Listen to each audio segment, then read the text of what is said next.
Det aften. Jeg har ikke talt med nogen, siden jeg talte med min mor. Jeg ved ikke, hvad jeg skal sige til mine søstre. Jeg tror ikke, det er den samme mor, vi har. Jeg er ikke sikker på, at vi er én familie længere. For når det er blevet sådan, tænker jeg. Men sådan har det måske altid været, at vi ikke er én krop, én familie heller. Eller måske en familie ikke er det samme som en familie. Det er en konstruktion. Det er sådan, fordi vi ikke kan holde andet ud. Undskylder os selv med, at nogle planter ligner hinanden, med at nogle dyr gør det. Vi er et bundt holdt sammen af en snor, en vilkårlighed, der meddeler sig, når man mindst venter det. Stænglerne tør ind, og snoren bliver løs, når det rasler. Tanker rasler, et hjem, familien, der vakler.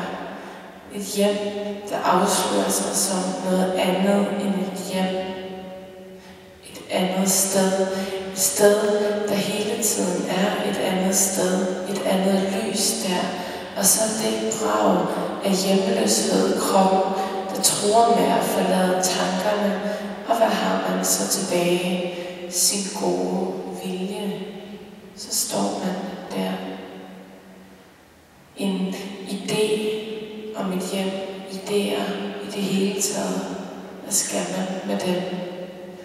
Der er dem, der kommer med over, og der er dem, der ikke kommer med over. Så enkelt er det også.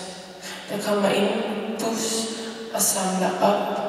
Der bliver ikke bygget en bro senere. En tilfældig forsinkelse, eller en forsinkelse, der ikke ligefrem er tilfældig.